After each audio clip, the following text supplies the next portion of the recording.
And hello, everybody. Welcome back to the second episode of Speaking of Schmoedown, a sports talk show devoted to the movie trivia Schmoedown. Rounding out the crew here with me, we got Dean. How you doing, buddy? I'm doing pretty good. Hang on just a minute, guys. I'm still watching Spectacular. Oh my God, what a weekend that was. Just finishing up now. Yes. Happy to be here. Hell yes. And Double D, Dan down there, how you doing, bud? Man, I'm still recovering from last week. And after watching Mandalorian, I'm back where I was Saturday. So I'm going to need a whole nother week. I mean, let's just cancel the show. I need to. No. Let's not do that. Let's not do that. It's our second. Okay, that's it, guys. That's it. Oh, man. Yeah, we're not. Yeah, there's way too much to talk about just from the Schmoedown, not to mention just thoughts and opinions and just in general discussions about the Schmoedown, especially with the new season coming up. War, as we found out. But to get us into the matches, Dean, what went down at Schmoedown Spectacular last week? We have the lineup of matches, and yes, and yeah, of course, this is spoiler. So if you're listening now and you have not watched Spectacular 5 yet, this is spoiler. So be warned. Yeah, we'll be going through the matches in chronological order. The Ace Cabrera and Matt Damon, Alex Damon match went up yesterday. So if you've just seen that one, feel free to stick with us for the first few minutes. If not, come back. So yeah, I nearly said Matt Damon again. Alex Damon and Andre's Ace squad leader Cabrera went head to head for the Star Wars Championship, and it was nice to have a Star Wars match where we actually had a bit, of a lead in. I thought, obviously Damon defended it quite swiftly, quite adequately defended. TKO, is it TKO? I got that right, haven't I? TKO. Which pretty crushing defeat. It was pretty brutal, to be honest, to see it slowly slip away from Ace. I thought, after the those two misses in the round 2, and then the betting round just completely. There was. I like to root for my guy until the end. I like to have the underdog, hopeful mentality, but it was over and done pretty early on into this match. Yep. How do you feel about this one, guys? Dan, what was your take on this? Well, in Star Wars, you cannot afford to miss one question because that could just kill you. I mean, we saw Alex Damon missed one question in the speed round, and he was devastated at that, but he was up by 10 points. Rocky was like, what are you doing? You are ahead by 10 points. Why are you being defeated? But it's basically, I was watching the whole match, and Ace could still pull it off, but by that betting round, when he lost those 3 points and was down by 10, I'm like, it's over. I mean, yes, you could come back, but not against Alex Damon. He's just too good, and I predicted that. I did not predict that there would be a TKO because I thought Ace could actually keep up with Damon, but at that point, it's like, yeah, it's over for him. Yep. Yeah, it did not. I mean, I predicted that Damon would win, but not like that. It just, I don't know if Ace was a little off his game or if the questions were extra tricky. It did not seem like the Ace that I've seen in the past, especially the one who ran through that tournament. I was shocked. I mean, shocked. And then that's the first match. So, I mean, that was a hell of a way to get it started. But yes, that the end result was as I had predicted, but the path to it was nowhere close. And I hope this doesn't discourage Ace too much. He's got a bright future in this division. And I mean, I hope he just comes back next year and tears it apart, man. Yeah, I feel like he will. I tweeted at him before and after the match, and I said, I hope to see you bring that Mustafa weather next season. And I think he'll at least, he'll be in the draft. I'm sure he would have said something by now if he wasn't, or at least within the next 24 hours now that match is up for the public. I would like to point out another big loss from this match, and that was Alex Damon's moustache. It was quite sad not to see that. I don't know if anyone's been following that, but he'd been growing that bad boy out all over quarantine. I was hoping to see him come in with the full handlebars, with the pilot look.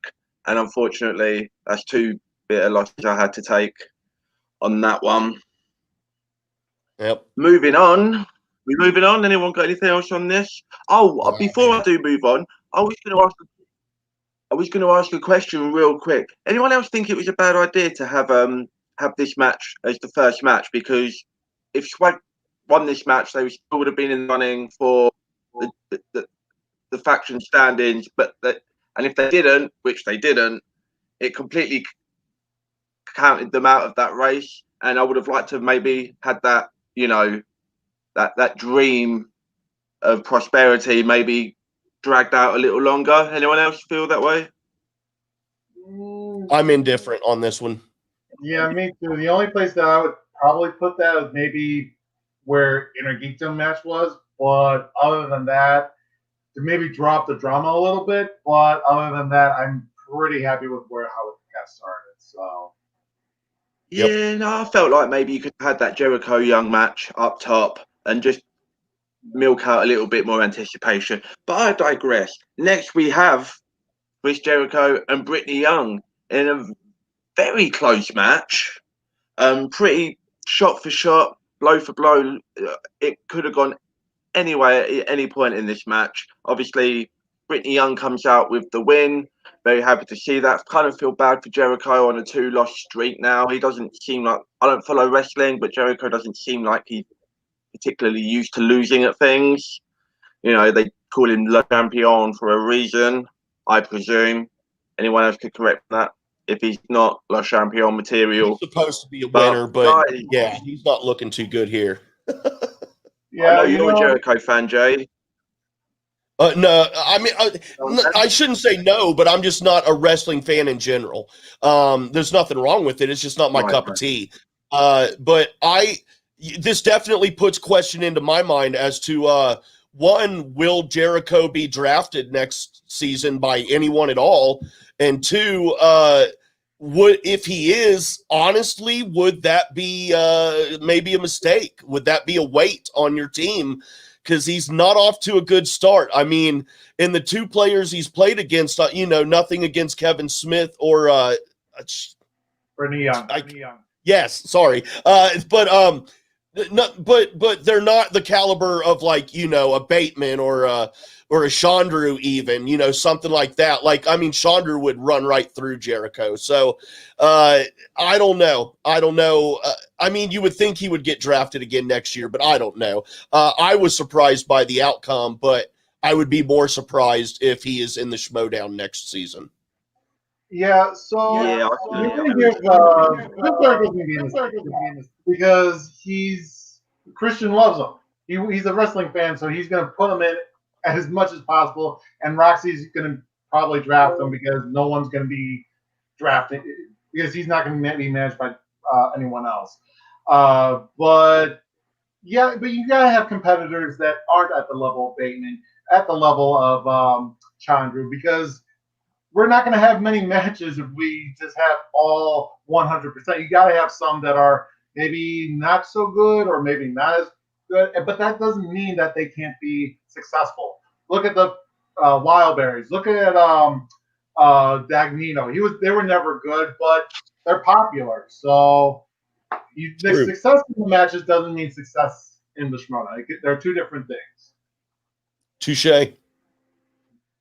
Yeah, I think it could go either way on whether we see Jericho again. I definitely have the impression that Jericho probably has that kind of John Roker, don't draft me fourth mentality. I think if Jericho's going to be in the Schmoedown next year and on Roxy's faction, I feel like he's probably going to want to be retained or picked fairly high up, which I don't know how good of an idea that is, beyond the fact that he's guaranteed get matches if he's on a faction, but is he guaranteed to bring in points?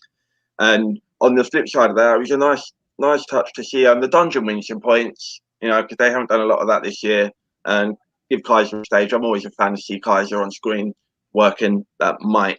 Moving on, we have the team's title match, and we had Shazam versus the Odd Couple in a brutal to watch match in the best way possible.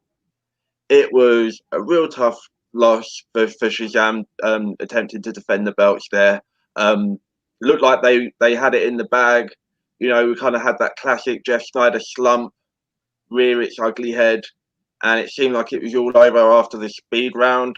I think Snyder got one question in that speed round, and against Bibiani, you can't be getting one, or presumably you'd think you can't get 1 point in the speed round, but they brought it back, and deservedly so, for a very emotional climax. I think the post interviews for this match was just as entertaining as the match itself, and definitely gives Roxy a pedestal from which to preach that manager of the year talk that she's been doing. Yeah. Dan? Yeah, so I said this before that if Roxy could get all 3 of her matches, she'll propel herself to a third position, third rank, number 3. But with that TKO, that propelled it enough. But yeah, because of that, she definitely deserves the nomination for Manager of the Year, because like Shannon, she was down in the bucket to now she's in 3rd place. So, which we'll talk later on. But yeah, that definitely deserves a nomination, if not a vote. And like you, I was seeing it and I'm thinking, oh, it's over for the Odd Couple. But then Bibbs and the kid just lost it, and we just saw a shift, and that's how the game plays. So. Yeah, this is another one where I had predicted Odd Couple would win, but I was still shocked. I don't know.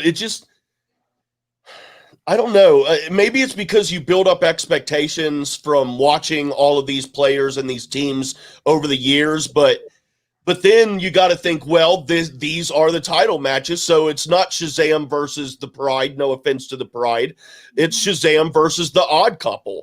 They're 2 really great teams going head to head, and you should never count either one of them out. But yeah, I was scared for a while as far as my predictions go, because therefore I was like, man, what's going on here, guys? Come on, Snyder, where's let's bring back Team Patriots. But that was an amazing victory, and I felt really good for them. I felt better than I thought I would, to be honest. Not that I'm not a fan of Roxy and the Odd Couple, but there are other teams and managers that I'm bigger fans of. I won't get into this now, but we can talk about this. We definitely will at another time when we talk more about the awards and whatnot. But I would have to give Manager of the Year to Shannon, and I think my main reason is because I kind of knocked on her pretty hard at the beginning of the season, thinking that she messed up really bad with her draft and she didn't really know what she was doing, and I claimed that she was going more off of what would make good character work and not bring on points, and I was 100% wrong on that. Yeah, I think she managed to find a good move for both of those. So I've got a little bit of 1 second. Okay. Here we go. Here's one that I can't wait to talk about. I'm ready for this one, guys. Are you ready? Was you ready for Chandru the Chosen against tournament winner Chance Ellison for the Inner Geekdom Championship? And I must say, this kind of reminded me a fair bit of the Damon Cabrera match, in that Ellison pretty handily ran through the tournament and then didn't necessarily show up the same level that I think a lot of people was expecting from him. But in when it came down to the crunch, I think he was down 3 or 4 points in round 1 there, and never we kind of just hanging on by a thread, not quite as much as a Cabrera in that sense. You know, it was always kind of within that 5-point deficit throughout the match, all the way up until the end. And we have the first Inner Geekdom Championship of the new era to defend the Inner Geekdom title, and that is Chandru, the Chosen, Dandapani. I know you guys are feeling pretty good about this one. Why don't you tell me about it so I can taste those tears? Chandru's become one of my favorite players over the last 2 seasons, straight up. I don't know, man. I was sour on him when I first saw him come in that Wookiee costume, you know, the first time I was introduced to him. And I didn't get, but dude, once he made that heel turn, I was 100% on board with Chandru.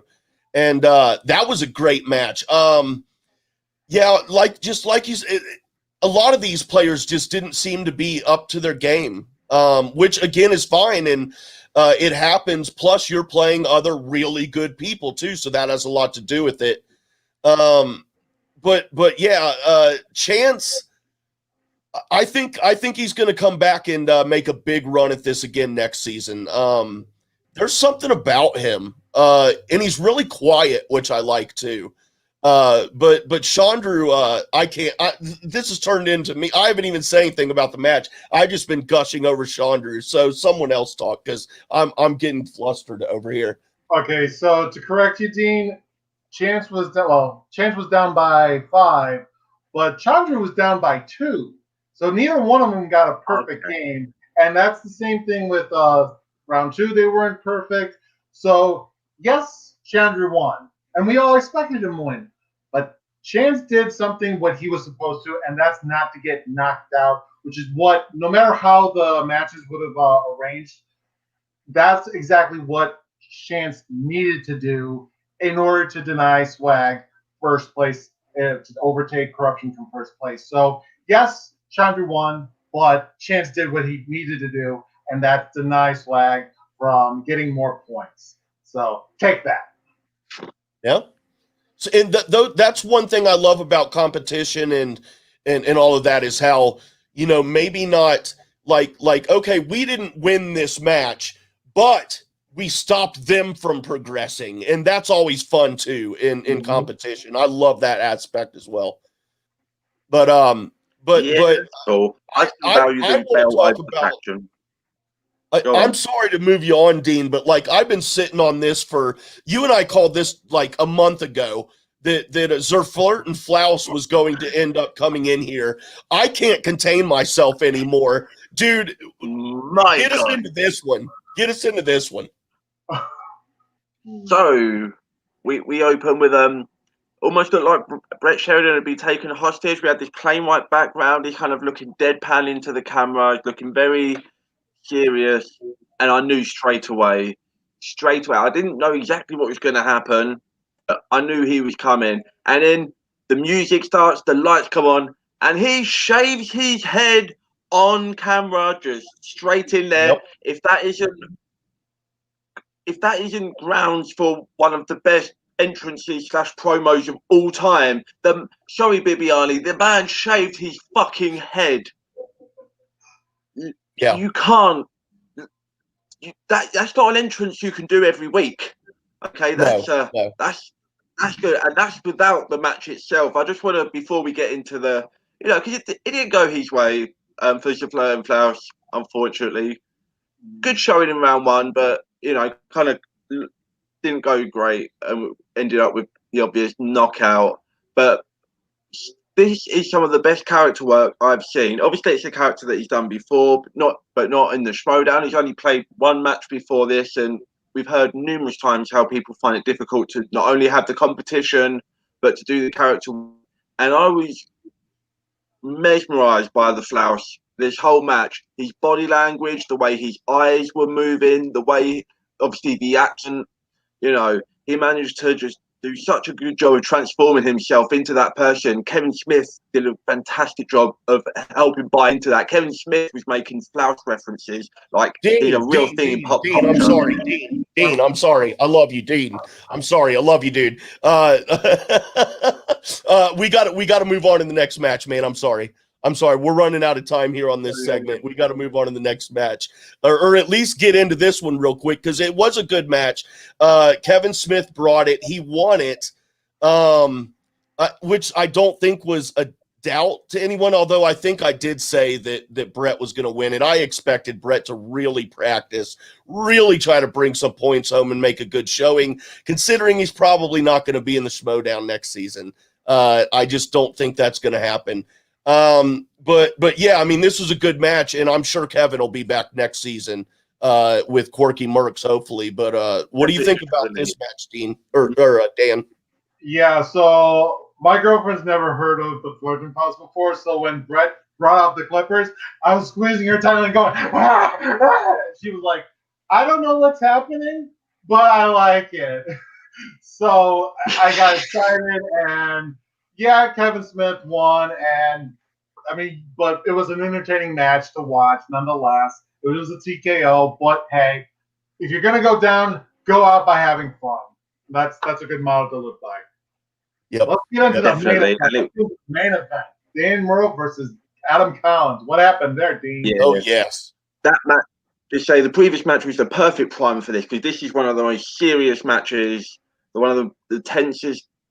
My palms were sweating, and this was great. Obviously, we have Murrell versus Collins going for the championship, 5 rounds, and then 8 or 9 rounds of overtime, which I believe is a record. It was 8. Is that 8's the record though, right? I think is that the new same record? one with Mara and Rachel, I believe. I don't know. Oh, okay.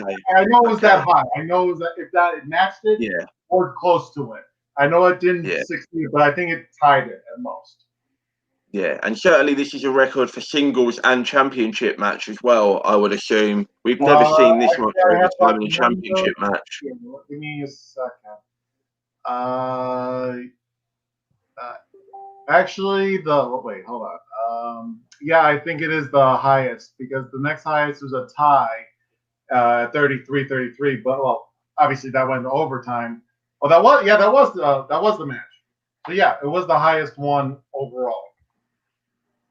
Yeah, great match. I was a big fan of the opening segment for this. You know, we don't really get to see the competitors interacting much outside of, you know, in the matches themselves. So to have that little promo from Collins that segged into Murrell popping in and seeing them two kind of interact, I think really just legitimized Collins in a way that, you know, he's going to struggle to keep that going next year with, you know, quarantine and, you know, the long distance digital matches. So I think that really helped boost his profile in a way, just to see him on screen, not just in play, but before the match as well. Jay? Yeah, I just this one I had this is another one where I had called it, but I was still shocked by it. Collins has blown me away this entire season, and he just continued to do so in this match. I think he maybe got Dan a little flustered, but it was just absolutely an amazing showing. Just absolutely loved it.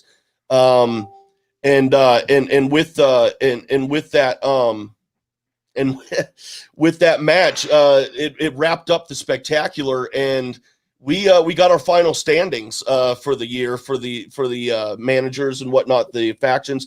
Dan, why don't you take us through this really quick? Dan is going to run through the rankings, everybody. All right, so let's bring up that rankings.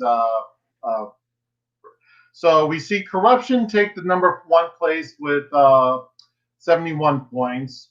We have Swag in the 2nd place with 60 points. We have Rockstars in 3rd place, moving up from 4th with 51 points, thanks to Alex Damon and the Odd Couple. The Finstock Exchange dropped down to 4th place with 50 points after the loss of Dan Murrell.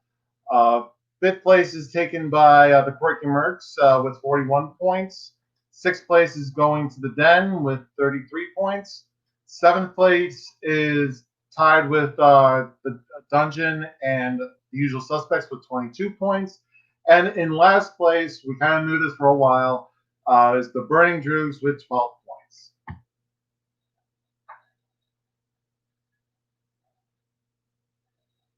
if you're a burning droog, that was not a fun No. segment to be watching. Well, No. well, let me jump in by saying this. I think, Ken was just forced upon this. He really didn't prepare. This wasn't his faction, so he had to kind of work with what he had. And we saw Bonnie actually do better than we've seen her. So, question is did the Droogs do better because of Ken, or was this going to be the ultimate fate of them? We'll never know because they're not coming back next season. But I think Ken actually improved upon what was already established, which is unfortunate. Yeah, I mean, that Ethan Irwin trade, I think, was the death of the Droogs. I had it in my head when it happened. I was like, that's not the right move. That was not the right move. And evidently, as we see now, because I sent this really over not to the right you move. earlier in the week, where that trade.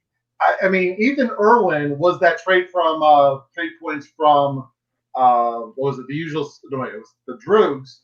And the suspects. And the suspects with Ethan Irwin, it's like more than 50%.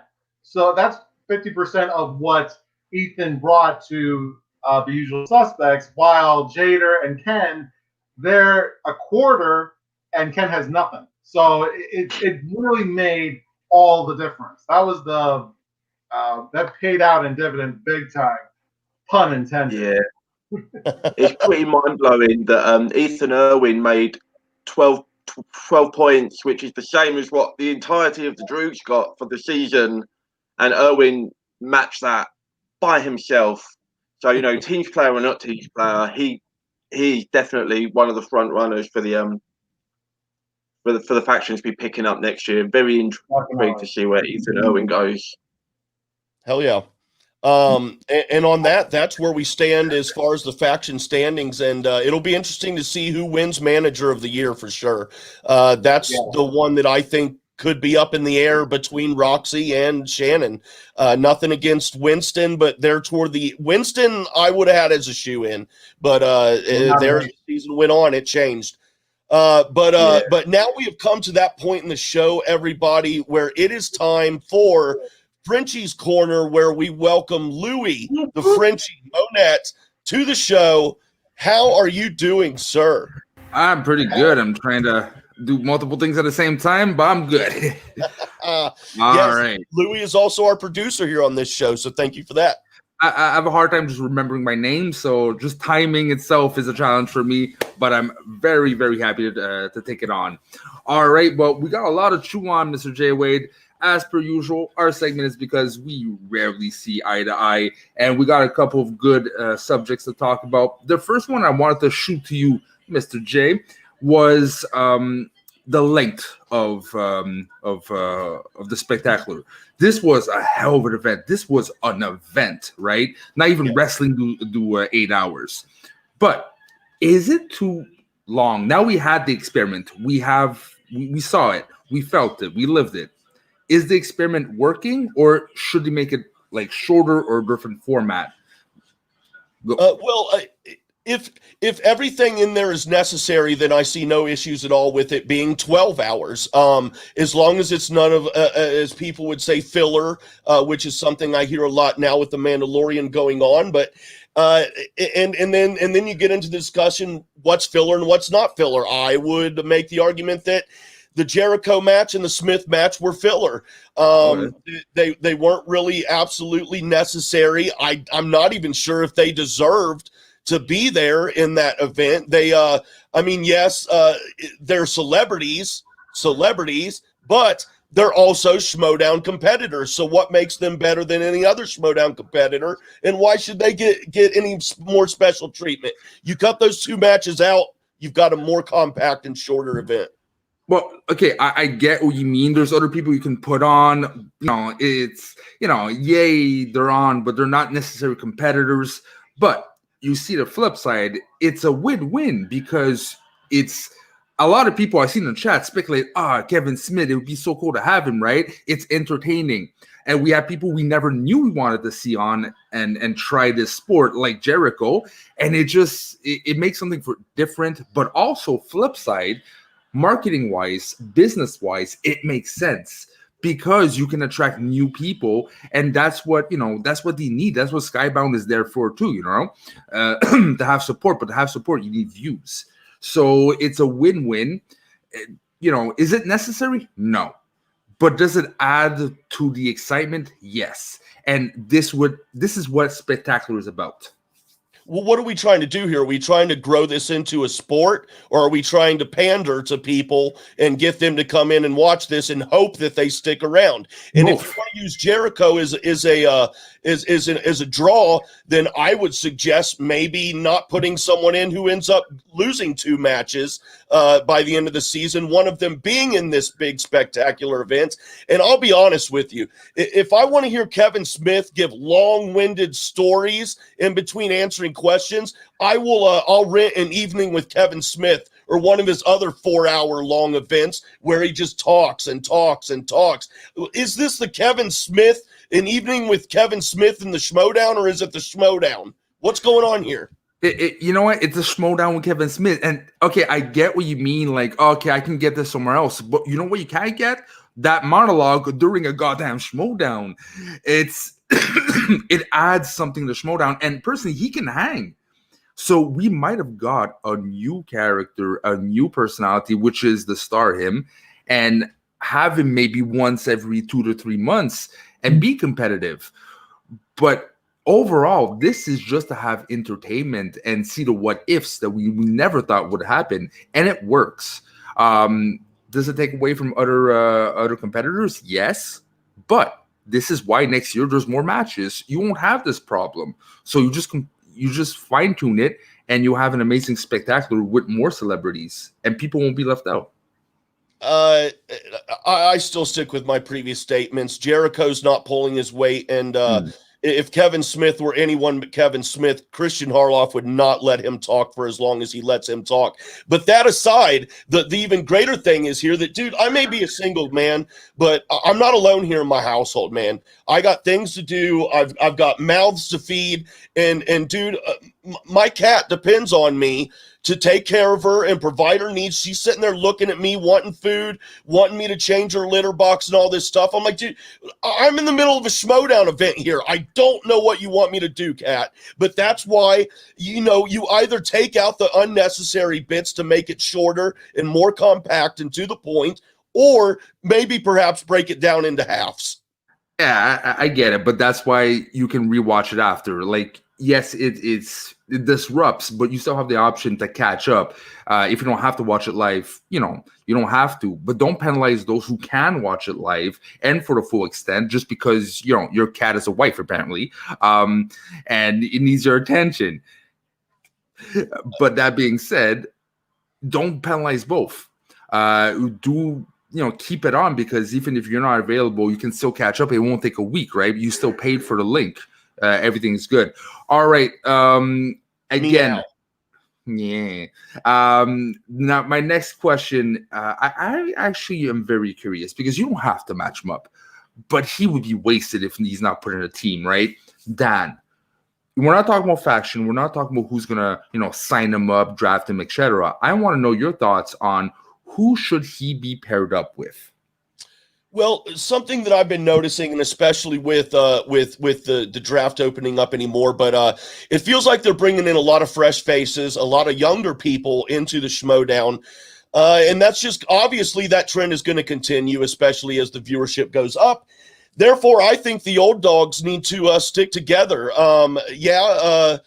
Merle had Roca, but Roca obviously wasn't pulling his weight in that team, and his attitude at the end of the match certainly showed that Merle can do better than Roca. No offense, Roca, but hey, if that's how you want to take it that way. But I say pair him up with Yodi.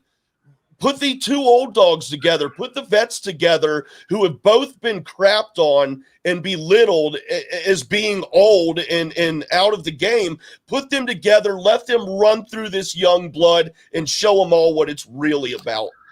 Okay, look, yes, your experience, right? Again, the Founding Fathers Part 2. And that's the problem. Just because it worked once doesn't mean that wash and repeat will work again. Look at the dungeon. their formula worked the first time around. The rookies bringing new talent, everything's good. But then they tried it again, and not the results they wanted. Why do the same tactic twice, especially if you are a competitor like Merle that has so much more to give, right? Go with Liz Shannon Miller. You need someone to mentor her even more, right? She has so much potential. Even Ethan Irwin called her the next Ethan Irwin, right?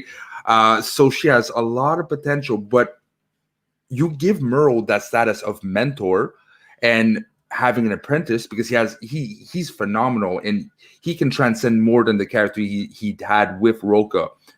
Make him the wise man that needs to pass on his talent, and who else better to receive it than the future apprentice, which is LeShannon Miller. For me, the storyline makes sense, the level of knowledge makes sense, and also personality. They're very low key. They're easy to find common ground, and really depends who manages them. They could be a killer team.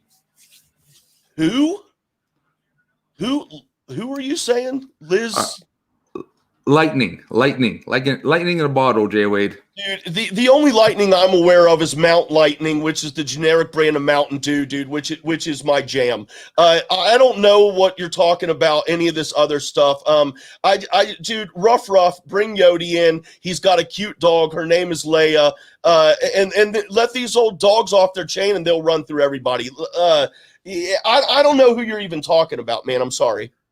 It's okay. Next time, stop the caffeine. Go back, watch her matches. You remember who she is. I'll have to do that. All right.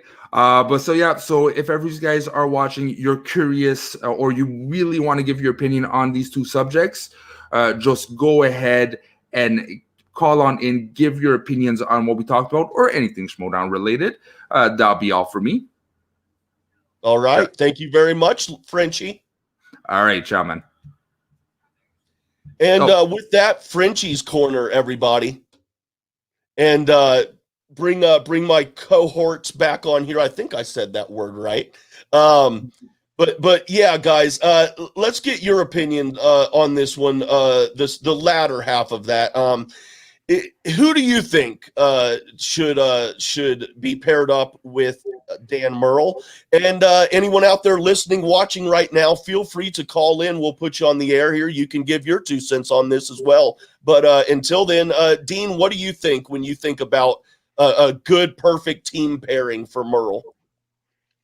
Well, here's the thing. You're talking about bringing Mark Riley on, and I think there's a high chance that we could see that. I think pairing 2 people, same gender, roughly the same age. I just think 2 dominant players doesn't necessarily make, founding fathers weren't exactly a dominating team. So I think just to team Marvel up with Riley is a bad idea. I like my teams to be interesting and diverse. I like when we get older players with younger players, male and female players. I want to see Dan Murrell and Marisol McKee. And I think the storyline would work because Marisol only wants to play with Shannon. But if a manager gets Dan Murrell and says, Marisol, come on my faction and you can team with Dan Murrell, I think that might be enough to get anyone away from Shannon's steely cold grip.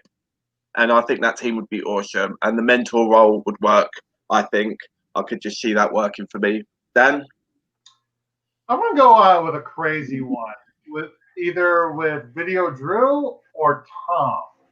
I think that dynamic could be very interesting, where Tom is like, and Dan's just, they're both, Tom is stronger, but I gotta say, both of them are pretty strong when they study.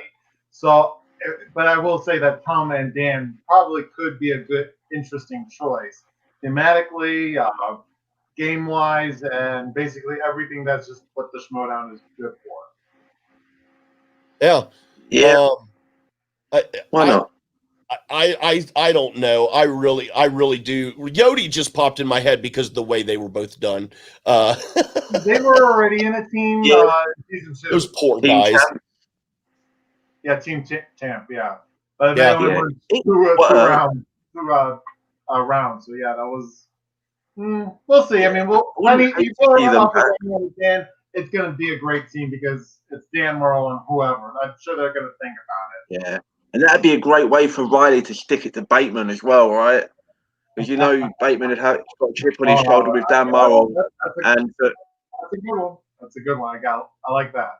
I think that would play nicely into the story aspect. Yeah. Yeah. What do you guys think about as far as the what Frenchie and I were talking about with the length of the event and legit question. I'm not sure how I feel about it, and I'm not taking a side. Well, I do know how I feel, but it didn't bother me. I guess I don't know. My ramble moment. I'm due one every show I'm on. What do you guys think about Jericho and Smith having matches too? I mean, do you think that they deserved it or it earned it? Like, I mean, other people really could have been in there, but did that bother you at all? Did you even think about that at all? But more important, that Dan's like, nah, it was awesome. What about the total length though? More than anything, how did that go over for you guys?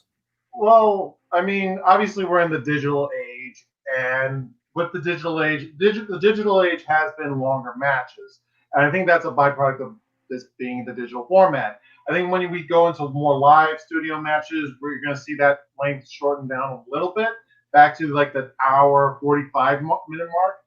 But no, it didn't bother me. But I love the Schmoedown, so give me more Schmoedown. I've literally watched every single Schmoedown match this entire year, so you're never going to convince me that there's never too much Schmoedown. Yeah. So, I don't know if deserve to be there is the right way to put it, but I do think they needed to be there. Like I said earlier, some of these rivalries in these matches are just so ridiculously tense. You need some jelly to break up that peanut butter, guys. You need to have those layers, because if it was 9.5 hours of Dan Murrell versus Adam Collins, I am out. That is just too intense for me. And I think it's the best of the Schmoedown. It's the best of it's the best of everything of the Schmoedown, right? Spectacular. You want everything. You want the juiciest characters and the best trivia. And Kevin Smith and your floating vows definitely brought one half of that equation. Whereas Murrell and Chandru and Collins and the others sure brought the competition. So I think you needed it. And I think it was longer because we needed to make up a lot of storyline. You can't do a lot of that stuff because it's digital. And and Christian had said as well, they needed to cram a lot of storyline into this spectacular. So I don't think we're going to necessarily see a 9.5 hour Schmoedown spectacular again. I'm all for it. If they want to keep making it longer, I'm for it. But I think we'll probably see more like the 6-7 hour mark next year, if I was to guess. Do you think sorry, go ahead, Dan. Yeah, real quick, with the Chris Jericho and Kevin Smith being there, yes, because they should be there, because when they're celebrities, yeah, they'll get more views, and this is a business. So you have to treat it like a business, and what's going to get more popular, what's going to draw more audience? Celebrities. I mean, I still want to see Alex Damon go against Sam Whitwer. I said that to him at Star Wars Celebration where I met him. I have the picture right up here. So I want to see Sam Whitwer come back. I want to see Freddie Prinze Jr. come back. I want to see these celebrities come in and just compete, even if it is just for fun, even if it is just a throwaway match. It's going to bring in audiences because it's their favorite celebrities coming in and putting on a good show for us. So that I do think it is necessary. Yeah, I think the ratio is really good. I can agree with that. 2 to 4 matches with the kind of celebrity kind of novelty kind of matches to 4 seriously hardcore matches. I think if it was 3 and 3 either side, I think maybe we could have had more of this conversation and argument. But I think the balance was as good as it could be. Yeah, I was also wondering, live event. Do we think it would be shorter if it were a live event again? And if so, how short do we think that would have made it? Because I mean, they still got the storylines to tell. Well, you can do the storylines. You can film that ahead of time, and you just put that up on the big screen. And by live event, what do you mean? Like live event for 2020 or a live event in 2019? Because in 2019, most definitely, because they wouldn't be doing the manager interviews and the True. player interviews beforehand and then doing it afterward. They would just do the promo, and then they would go to the mat. They'll do the entrance, do the match, and then Jen Sturger would interview him post match. So I feel that would shorten up the time. But because we are in this digital era, it has to be longer because they got to make it interesting. And it was nice to see Jen Sturger come back in the post interview and doing her job basically. Yeah, that was a nice touch. Yeah. It's nice when Andrade interviewed for like half an hour. Sorry, Jay, go on. I was just saying, I like Jen's work on there. She does great work on there. She acts well. She asks legit questions. She's a good interviewer. I will admit, I miss the days when Ashley Mova would walk the wheel out and do the post match interviews. I just like Ashley Mova, but that's a personal thing. Yeah. Not that I don't like Jen, but yeah, Jen's great. She does great work on there too. Another thing I'm curious about is next season. Are we? I don't know. Are we really going to get into a studio? I hope so, and it sounds like it, but at the same time, it sounds like we're not going to have very many, if any, teams matches, or maybe those will only be in it. I don't know. I'm still kind of confused on all of that. Yeah, I don't think we're going to get teams for the majority. It'll probably be 6 months at least before we see another teams match, which is fine because you're talking about things taking too long and being dragged out. As much as I love the teams matches, I think teams might be my favourite division just because I love the chemistry and the different combinations of characters you can get. But man, they were getting a bit long in the tooth for the digital team matches. So yeah, in studio maybe August, full time next year. Maybe we'll have teams back, but who knows? Who knows? Hell yeah. I think the world once has the vaccine is distributed to everybody, I think that's when we'll start seeing live studio matches again. So. Yep. I agree. And get to the delinquent first. Fuck Mike Pence. We got sorry. Guest for everybody. We very, very pleased to welcome to the show Nerd Chronic, everybody, the one and only Nerd Chronic. How are you doing today, sir? Doing well. I was very busy last night doing some work for other clients, the off season stuff. And I thought I overslept today, but luckily I didn't. Luckily I'm here. Hell yeah. Very good. Man, that's spectacular. Just, I got so many questions about this, the spectacular match. And we were just talking about the length of it. And my question to you is, that was long from a viewing perspective. What was your work time on that, editing all of that out? I can't imagine. It took a good while. We started filming back in the latter half of October, and we tried to kind of get all that stuff organized ahead of time just to make sure we're good to go. Nothing was going to be late. And it was a lot to get through. We had like all the matches, all the scenes, each one majority of them were 5-round matches, obviously, and that just kind of tacked on the workload. And yeah, it was a lot to get through for just the matches themselves. But then for me in particular, the promos were the hardest part because the promos always, I always like to put as much effort I can into those, more so for big events like Spectacular. And so those all needed to be kind of bangers, as they say this year. And I really hoped I stuck the landing with all of them. I was pretty happy with the way most of them turned out. So I think it was efforts well spent. I was working on it, I think, up until the day before, just to make sure everything's polished, everything's good. But yeah, luckily I think it all worked out. Dude, that's awesome. You nailed those promos and all that for sure. I especially liked the one for the Inner Geekdom. Thanks. Yeah. My But favorite.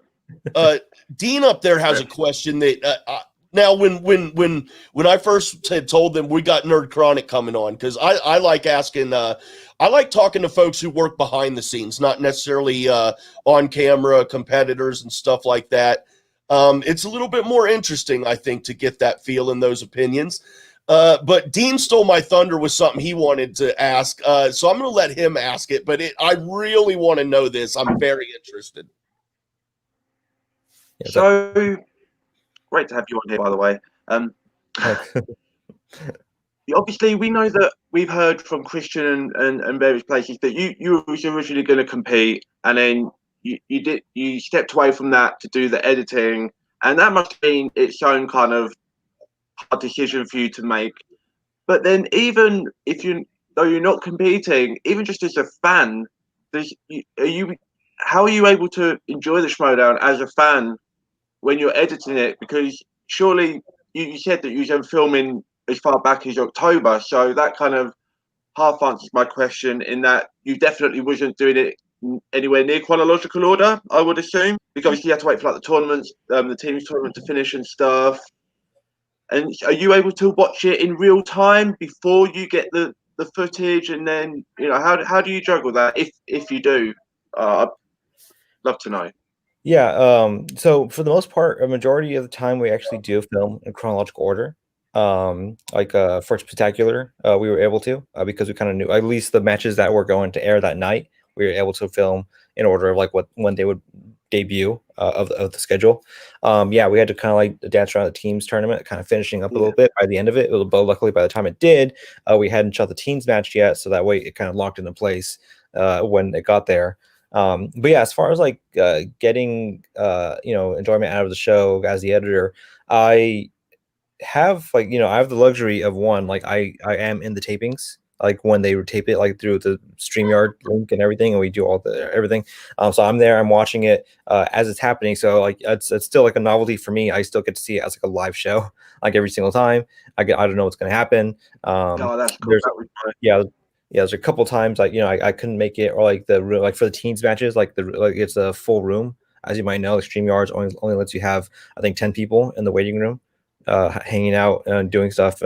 So Right, when it's a teams match, it's Christian, Mark, the managers, the teammates, PJ, and then our Courtney from Skybound, and they're all in there like running the show, being part of the show. So like I just wait back, I just hang out, wait for them to send me the file after that, and then I watch it right away.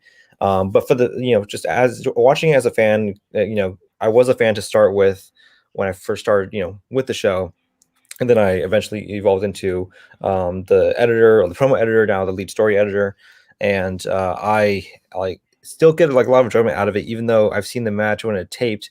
I get a lot of fun editing it because like one, I love editing, but also two, I like anticipating what you guys are how you're gonna respond to it, and there's a lot of like small minute choices that go into that for the edits. Like I want to make sure like the wipes, the transitions are right. I want to make sure like the dings are right on the score, or the misses. I want to make sure like like the timing of the question going down is right. There's a lot of like small details like that shift like entertainment value and the way you perceive the match as it's happening. If like things are off, if the graphic seems off, or like the sound seems off, then it kind of pulls you out of it a bit. So I always want to make sure as I'm putting it together that those things are like in place like properly, so that way you don't notice it. You don't notice it, and it's just fun to watch. Yeah. Well, that was my main Do you thing. do the speed round time as well?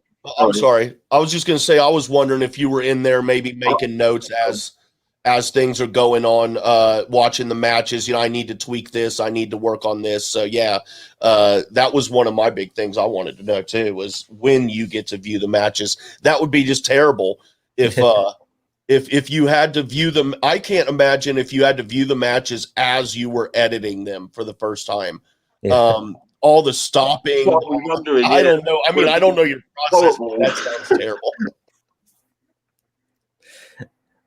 No, I'm able to make notes as I'm watching it, and that's why I do like being a part of it, the tapings as much as I can. And because like for the most part, and people always point out, like sometimes point out the edits, like you'll catch in like the final product, and usually like those moments are just them double checking the score, or like like get a drink of water, or closing their blinds or whatever. Like it's nothing nefarious. Like people always want to say like, oh, I wonder what happened between those edits. I guess usually it's just us resetting, and so I always have to kind of like do a jump cut or like wipe if I can. And so I know, it helps me to get through those moments easier if I see it. I make a mental note as it happens, and then like when I get to the edit, I know like, okay, we're gonna go right over this part. Like I'll just skip through it. There's like a handful of things that we kind of like in the middle of a match we'll stop and discuss for a bit, because like we want to make sure we got it right, and then we'll cut that out, continue it, just to make it clean, make it entertaining. So yeah, as I'm watching the match, I'm able to make notes of that for the edit in my head, and keep that in mind when I finally get down to like polish it up. Dan? Yeah, so Greg, first of all, you're incredible. I mean, the promos are really great. My two favorite ones are definitely the Alex Damon versus the Demolanta, Andrew Demolanta and Ace Cabrera Star Wars final. That was like, oh, that was so good. Thanks. And my next favorite one from Spectacular was the team's title, because you put me in there. Because I was at the Star Wars live event, so you guys, I'm the guy that's high-fiving Mark Andreyko. So thank you for putting me in my second spectacular. So my question, because I'm leading into it, is built a whole edit around that, I'm sure. Yeah. So my question is it hard to decide which footage you use to decide what you put in the promos? Yeah, I mean, kind of in a way, as I'm feeling my way through like the process, like putting it together, like certain things jump out to me, and I'm able to like, okay, that's obviously going to fit here. I talked about this with Andrew DiMolanta on his podcast a little while ago, is how I construct it from like from scratch. Is that I find the song first. The song is like the most important part to me. I got to find the right song that fits like the tone of the match, the competitors, all the stuff. A lot of like things I just can't like throw any song in there. And so once I have it, there's like foundational like elements that I have in it. There's like load bearing points that I have in the like in my mind, where I'm like, okay, this a drop here, I definitely want to have this shot, like this line here, I definitely see this shot working. And so I start like putting those into place, kind of like a puzzle. Like I put like the big pieces into place first, so I can work around those. And then once I get that, I build like a loose narrative of like how I want to progress to those points. And so that helps me place like footage. If I have like a big moment I want, like in the 2/3 of the way through the promo, I got to make sure, okay, what's happening in that clip.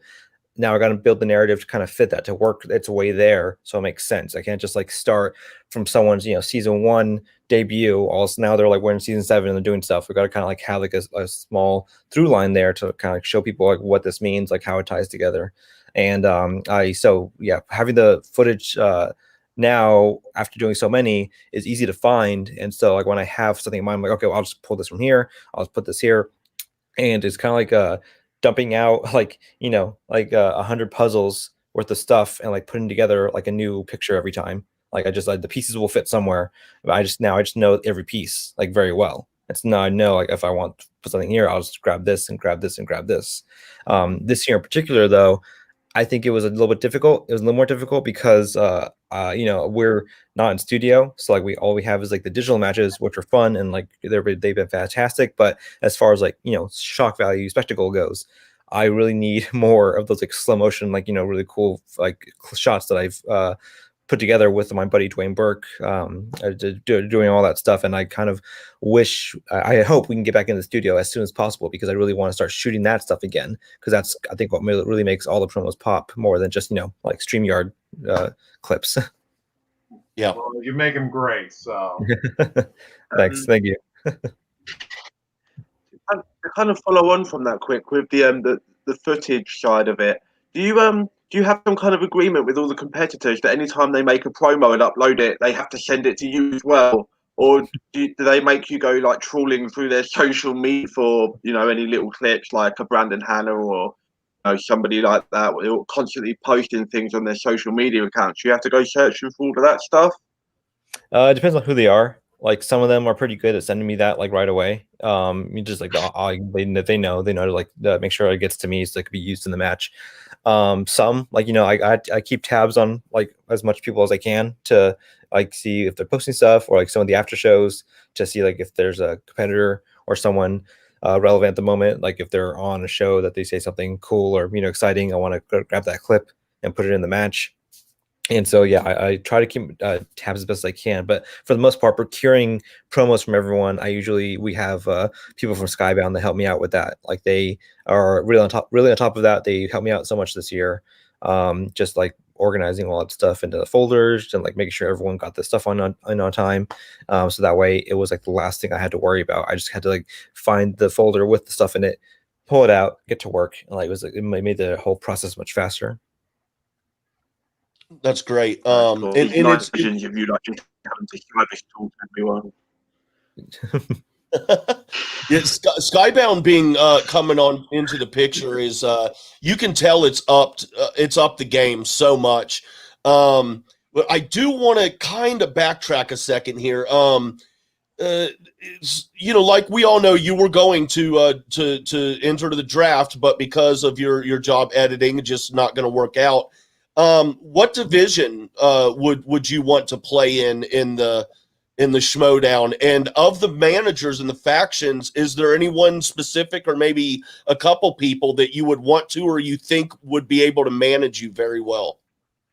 I wanted to, when I first pitched myself last year, I wanted to get into Inner Geekdom. That's obviously like nerd chronic, it makes sense. That was like that's definitely my bread and butter. Having seeing like just a bunch of like all this stuff like movies and comic book movies, DC, Marvel, Star Wars, all that things. And but now after viewing kind of like where the competition is at this year, and maybe just like my general knowledge of film that I kind of maybe underestimated, I think I would be comfortable like going into like singles and teams, doing a run there. I don't know. I definitely think Inner Geekdom is like definitely my strongest point, but I definitely think I could hang in singles pretty well. And but as far as like managers go, I think Shannon is the one that originally drafted me, and she drafted me off of a recommendation from Chance, because Chance, whenever he would come he comes for the studio matches, he crashes at my place with like to the party. Usually they all come together, and I would do my quizzes, like the ones I do now with Video Drew. I had them just like in an app that I would write them with, just like on my own. I didn't do that for anyone else except for my friends and my family. And so I would write it with the intent of like just drilling people for fun and stuff. And hey, there they are. And late to the party. Thank you for viewing, everybody. So they were part of it. They saw, I would drill some quizzes with them and Chance. It's like part of just like a fun, like a little quiz, little like drill with them. And Chance, I stumped him on a few, like on several ones. So like I think he kind of respected that I had like that knowledge locked away somewhere that I was like writing down for myself. And so he recommended me to Shannon. He said like, hey, this guy wants to play. Like he definitely knows his stuff. He's very serious about like studying. He knows how to study. He knows how to write questions. He knows how to look at questions.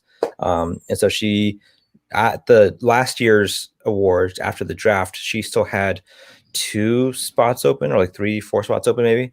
And so she talked to me afterwards. She's like, hey, like Chance says, you're really interested in playing. Like, and he's like, so I wanted to, see, like, are you serious? Like, are you serious about it? I said, absolutely. She said, do you think you can handle, doing the editing and like the game? I said, yes, absolutely. So she's okay, then I'll give you a shot then. And so the next day when we had to like, lock in all the picks for the remaining faction slots, she drafted me as her last slot. And so I think, I was looking forward to playing with Corruption that year. Like obviously Chance is a friend of mine, and I was really excited to see what Shannon was going to do with like that story and that faction that year. And in hindsight, it's crazy the way it worked out. Like kind of the way I highlighted it in my promo though, like is that I was that slot that Adam Collins eventually filled, and then like kind of came and ran the whole thing for the latter half of the year. And real quick follow-up, was that were you given a choice by Christian, like, do you want to be in the Schmoedown or be the editor? Or I would imagine Christian would recognize, what he's got in your ability and your talent, and would probably, in my guess, maybe lean on you to do the editing rather than was there a decision, or were you just kind of told? It was kind of told. I don't want to phrase that in like a negative way. Like, I didn't want to phrase it like that either. I just don't know how else to. Yeah, I mean, to be fair, so what the timeline of events was that we signed with Skybound, at the end of last year, and then he announced it at the beginning of this year in New York, and in between that time, before like it was like revealed, before it was like finalized, and like we had a public, he called me and said like, hey, we're gonna sign with Skybound. Can you meet me at their offices like this week? So we can like talk over like you coming on for full time. And I was like, yeah, because I already discussed like I would love to I was doing the promos at that time. I would love to get like a bump, see like just to kind of like feel out like my work for the proper compensation. He's like, yeah, absolutely. So I went and talked with them. We met with someone at Skybound who like was kind of in charge of like the whole production, like handling like the Schmoedown element of it, and he. Christian and I just talked in his office, and he said like I want you to come on as the full-time editor to handle like the entire show top to bottom, and cover like the matches and the promos. It's gonna be a lot of work, but it'll definitely be like like we're gonna grow. This guy was gonna help us like take care of this. And I thought it over. I said, yes, like I would love to take the opportunity, and I started. After the New York event, that was handled by our previous editor, Aaron Wilhelm, who like kind of set up this whole thing with the Schmoedown. To like he gave us a lot of like the stuff that we know now. So like I stand on his shoulders for what kind of like what I'm doing like with this year. But after that, like so I had agreed. I made an agreement with Christian to be the lead editor for the show in January, and then the draft was still in January later at the end of January. And I was drafted, and he knew it. He was part of it. He put me in the draft, so he was fine with it. But it wasn't until we got closer to the start of production of the studio tapings, and PJ Campbell, took over as head writer of like the show. And so like the process that we were going to have was that PJ had to have like a master document of everything, all the questions that we had. And the structure at the time was just that I was going to have access to that document, to like all the questions. So it was a conflict of interest for me to see like those questions and still compete. So he said, just in that sense, it wasn't going to work out. And so it wasn't like he wasn't really giving me like a choice. Like, do you want to play or do you want to like stay on as the editor? Because I had already agreed to be the editor, and like I wasn't going to like renege on that to say like, I know I want to play. Like, find a new editor, find someone else who knows the show as well as I do, find someone else who does the promo as well as I do. Like, that's a much more difficult position to put him in. So I would never do that. So it was like, it was an obvious choice to like both of us is what I'm saying. And like, I think we both kind of knew like it just wasn't going to work out for me to compete. And for the sake of the show, like in the show growing, I needed to stay on as the editor and just do that and focus on that to make sure that's, safe and sound. So like, yeah, but I think it was like difficult, it sucked. Like it was a big bummer. I think everyone who kind of watches the show, like, somehow like dreams that they could be on it, that they could like compete like in some fashion. And like I was like close to the mountaintop there for a moment. And yeah, I was really excited to do it, but in hindsight, like I would do it again, especially with the way this year turned out. Like I think I not to pat myself on the back too hard, but I really don't know who else would have been able to handle like the bulk of work and like the curveballs that we were thrown this year. Especially with like like the pandemic and like having to shift to digital. It was a lot to like deal with, and I'm proud to have done it. And I'm glad that I did it because I think I was happy to help keep the show afloat as well as I could with my contributions this year, because I think we, in other hands, this might have fallen apart. This might have like, suffered a little bit, but I'm glad to see that, we're here. December, everyone had a great year. We had a fantastic spectacular. I think one of the best we've ever had. And I'm really proud to have been a part of that. Yes, absolutely. I know we all agree. We've been talking about it. Well, not just today, but this week also. And thank you not only for your work on the Schmoedown and the Spectacular in particular, but Nerd Chronic, sir, thank you for your time here today too. Really appreciate it. Keep up the great work. We're all totally stoked for next season. Yeah. This season it turned out a lot different. It went a lot different than I thought it would. With the factions and everything, but it worked out really great, and we're definitely looking forward to next season. Why don't you tell the folks where they can find you at on the social media? You can find me at Nerd Chronic across all social media, just Facebook, Instagram, Twitter, all that stuff. I also do just Video Chronic Pop Culture Quiz with my friend Video Drew every Monday and Thursday. I will be competing this Monday.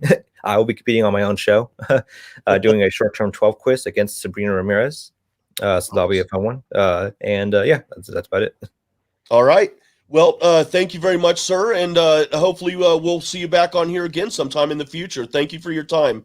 Okay, thank you guys. All right, Nerd Chronic, everybody. Great time there. And we are nearing the end here, and right now we're going to go into something. We're going to bring Frenchie back in here with me for a minute. He and I are going to talk about something. And I just want to start here by saying, first and foremost, hello, sir.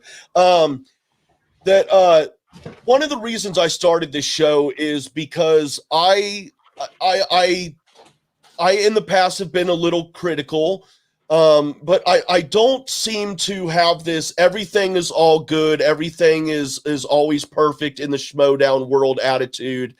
There are things that happen that I don't agree with. There are things that bother me. There are inconsistencies, things like that.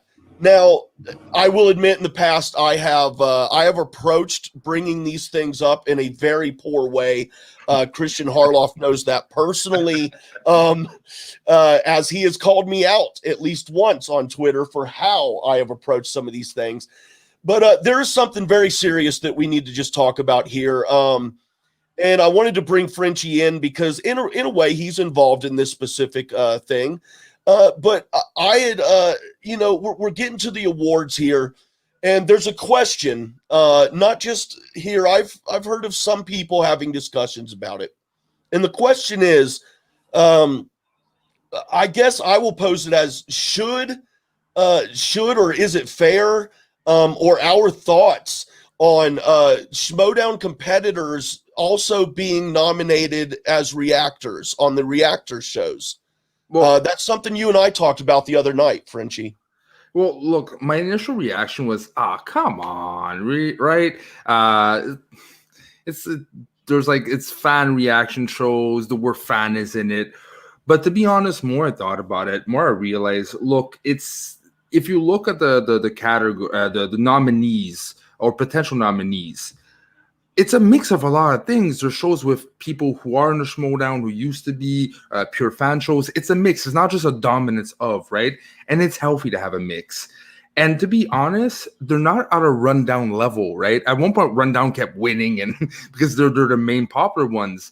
But if you look at all the current shows, even with a Schmoedown star, they're not hitting like 4,000 or 5,000 views last time I checked. They're a fan show. They have a good number, but not in extreme numbers. If ever it is the case, maybe we should do the round-on effect and leave space for the you've achieved your momentum, you've achieved the crowning fan shows status onto the next, but they're not at that level. So I think it's actually healthy to have that competition. And again, it's not dominant in one type of show. So I think it's a healthy mix. Yeah. And when we first started talking about this, I did have more of a hardline stance. And my stance at the time was more that I didn't think it was right. But after our discussion, I realized I don't know. And I'm here to ask the questions because they need to be asked, and we need to be able to talk about these things in a civil way. Because I mean, these things can get heated really quick, but in coming into our discussion the other day, one of the things that I was thinking, I was under, like you said, fan content. I was under the impression that the Reactor Award was to recognize the fans of the Schmoedown, And then my thinking was, does it take away from the work that they're putting into it?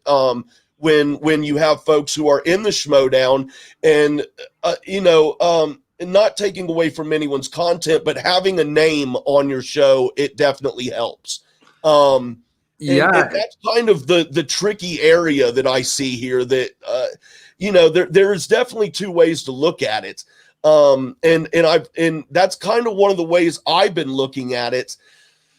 It's very difficult and very tricky because yes, they are fans, but then another thing I think of is, and I'm not going to call anyone out. So I'll just say hypothetically, say I'm a Schmoedown competitor and I'm doing a fan reaction show.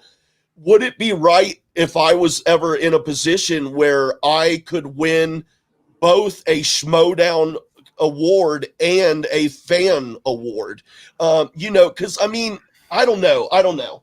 Look, we're short, a bit short in time right now, but I'm going to re-put this, and I absolutely agree with Later Party. It's not a nomination for reactions, it's after show. After show, the reaction type of after show is a label, it's a type of, but there's multiple types, right? And this is anything to do with an after show, whoever you are, except like, again, the rundown, they gave their space for the rest of us schmucks to have a chance, right? But it's right, it's an after show nomination, and you need diversity in types of shows. If not, after a while, how do you distinguish a winner, right? It doesn't mean just because you don't have a celebrity on your show doesn't mean you won't be successful, and doesn't mean you will be successful either. So it's not the main dominant factor. That for me, I'm actually happy. More I think about it, Christian went that way. All right, so let me see. Any other thoughts you had before we switch? Yeah, I just there is a difference. Well, is there a difference then between where, like, say, a show that has a Schmoedown competitor on it, as opposed to a Schmoedown competitor's show, like their show? Like, should there be a line there? Like if it's like, say again, I'm a Schmoedown competitor and I run my own show, is that different? Should that disqualify me as opposed to me just being a voice on a show? There is a line, but it is not us to determine that line, I think it's Christian's jobs to determine that line and his vision of how he wants. So yes, there is a line, but it's not really up to the fans, I find, for it to be determined. It really isn't. Yeah. We can give our opinions, but down the line, it's Christian's last words, right? He's the one who finalizes it. Yeah. Yeah. And like I said, it's I haven't taken a side on this. I don't know. When we, like I said, also though, to be fair to the listeners, when we went into our discussion, I did have a side, and my side, I think one of the first things I told you is, dude, that I don't like that. It's not right. I mean, like, I used the words, it's not right. But then as we talked and you brought up points that you brought up, I can understand where you're coming from. And then also from as far as having a show and running a show and the content that you're putting out, that is extremely valuable to have a competitor on your show for that insight and stuff like that. I mean, it's valuable for the quality of the content as well. So, I mean, and then you get into the, if we aren't nominating X show because they have a competitor on it, then then you're kind of screwing over the fans who are on that show that aren't competitors. It's very difficult and it's very tricky. I know there are people who definitely don't think it's right. I know there are people who definitely don't care at all. But I mean, the point is that sometimes I'm going to ask these questions, and trust me, I've got a lot more of these on deck. Frenchie knows that. I got the rule book that I could rant on for a long time. I've got inconsistencies with countdowns pertaining to JTEs. I got a whole list of things, but the point is here that this is how I'm going to do it from now on. It's going to be in a constructive manner rather than me just, this is bullshit. I think this, I think that. And that's not constructive whatsoever, dude. Honestly, when I've done that in the past, that's kind of me being an asshole, even though I am simply expressing my opinion. I'm just a passionate Schmoedown fan, and I love competition, and I want it to be the absolute best it can be. So that's where I'm at on it. All right. Well, thank you very much for sharing thoughts, and thank you for giving me an opportunity to share mine as someone that's actually included in the scenario. So I really appreciate it. Yes, All and right. good luck, by the way. Good luck. Thank you, sir. You guys do great work over there at Schmoes of the North, man. We really try our best. All right. So till next time, bonsoir. All right. And bringing my my posse back up here, we're gonna wrap up here with a little bit of just some whatever we know. I hope you guys know more than I do a little bit, at least the rumors. That's all we have now is free agency rumors. And some of the tweets, okay, I got to bring this. Some of the tweets have been really funny as far as some people dropping this info from their sources and then later, correcting that, and other people then retweeting their tweets from their sources, and then you need to be careful about where you're going with this here. Dan, what do you think about all this? So I did hear one of these rumors, sources thing, and I'm not going to name anything because I don't believe it, because it would contradict with what I'm not going to name the person who is rumored to be courted, but basically I don't see it happening because it would contradict everything, and I would be upset by that, and it just makes no sense. Would we love it? Absolutely, but based on where this individual is, you can't have it. So I'm just gonna say it that. But I mean, obviously everything's rumor up until the draft. So that's how I take it, and we're probably not going to see any updates until after this weekend because not everybody has seen the matches yet. So I think we're not going to get any legitimate updates until next week. Well, and originally Shannon had until this weekend to lock in her people, but she locked them in right away.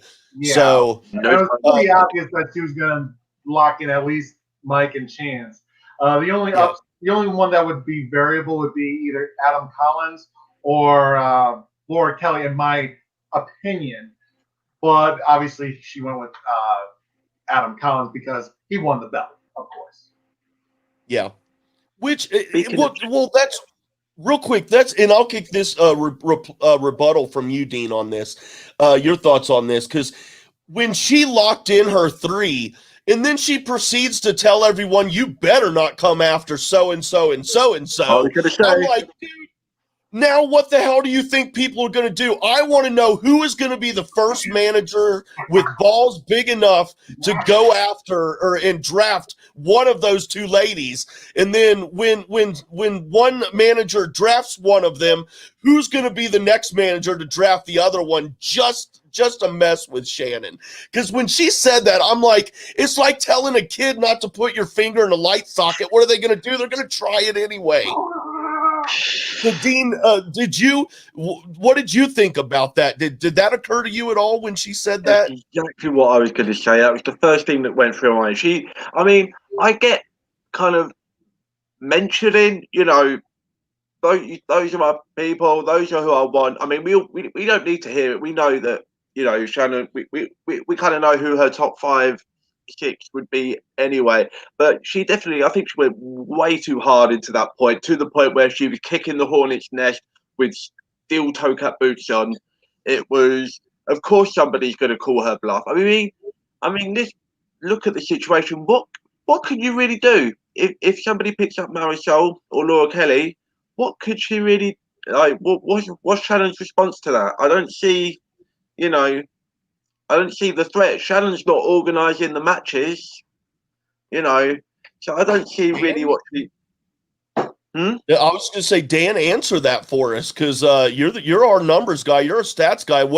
Looking at everything, what do you feel about all this? I mean, obviously Shannon wants to keep Marisol and Laura Kelly, obviously, because Laura Kelly is in the Star Wars division. That's why I say Laura Kelly was probably the variable, because with Chance, Mike, and Laura, that's all 4 divisions covered.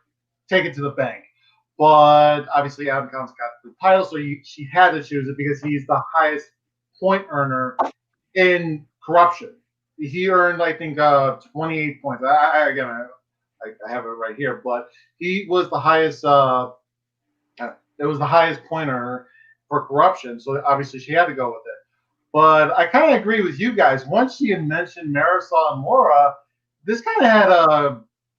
It's like that's where they're going to go with, because I remember Christian saying, or Chris Jericho said like, "Oh, I don't want anyone but Roxy managing me." It's like, if I was a manager and I wanted to leverage Roxy, I would just draft Jericho and have him not play if he doesn't want to play. It's like, well, he's not playing. I'll just keep. Or you've got a bargaining chip too. Yeah, so that's how I would love to see Winston swing in and scoop up either Marisol or Laura Kelly, like kind of a FU for breaking up the wild berries. Winston's not going to trade Ace. Winston's not going to trade Ace. He ran that whole division, got 12 points, beat him, even though technically it was, he's not going to trade Ace. Well, no, but he could draft one of them just to mess with Shannon like a payback, and then trade them off. Yeah, I think it's too big a risk for some of the. I think he's going to sign on Ace. I really do think that, because he's just that good. So yeah, I mean, I don't know if Winston retains Ace necessarily, but I do think the top 4 factions. He can sign on 3 competitors after this week. Managers can sign on. I believe that's why I heard Christian say that. Yeah, but I don't know if Ace is the top 3 for swag, and I love Ace and I love swag. I can pull that right up, actually, because I have all faction totals. Drip. Exactly my point. But everybody wants to come up with some sort of a slogan like drip, drip, and roar for the den. And Ace is the highest. Ace is the highest. What point? Swag. Wow, yeah. I didn't. Ace earned 12 points. Liz Shannon Miller got 10. Chandru got, what was that? Wait a minute. Was that 13? Okay, maybe. Yeah, Chandru's number 1. I'm sorry. Rip indeed. Oh wait. Okay, my numbers are wrong because I have it all set up wrong. But because I didn't factor in for Spectacular. But before Spectacular, Ace was number 1. I correct myself. That's not right. But I think will retain. He'll be one of them. Yeah, I think it's highly unlikely that any of the top factions poach Marisol. I think it's one of the sort of lesser name factions. Yeah. I've got a strong feeling Kate wants to rebuild. She said that in Spectacular. I've got a strong hunch for some reason that Kate's going to go for Marisol, and Kate's going to pick up either Ben Bateman or Dan Murrell as her primary, her star player, and then she's going to pick up Marisol with the promise of, pairing her up with one of those, or, tutoring Marisol under a Bateman or a Murrell. I think could be pretty dangerous and would be a really solid foundation for that faction moving into next season. So prediction, that's what I got for you.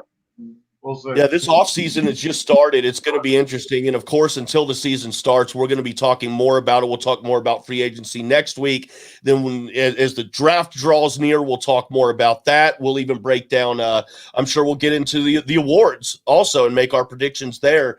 But we forgot something else from earlier, but I'm going to save that for next week. When right off the top of the show, Dean gathered our predictions for Spectacular. But we got to wrap it up here, guys. We had a great episode, great second episode here.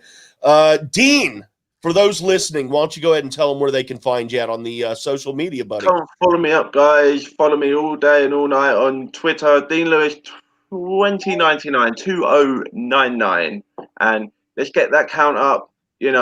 People are missing out on gold. Let's trick the algorithms into thinking that I'm important. Help me do it, guys. All right. Double D Dan, where can the folks find you at?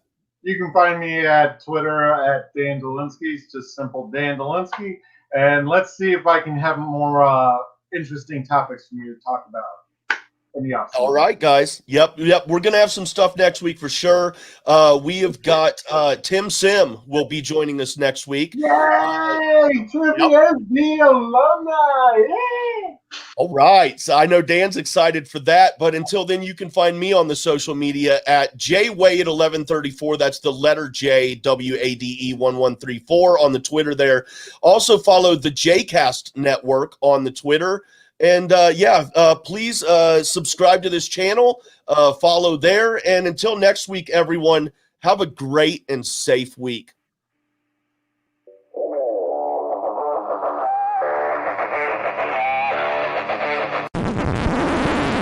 You want to hear something funny? The mic wasn't on that whole time. No way. Yeah, for real. Oh, wow. So smooth.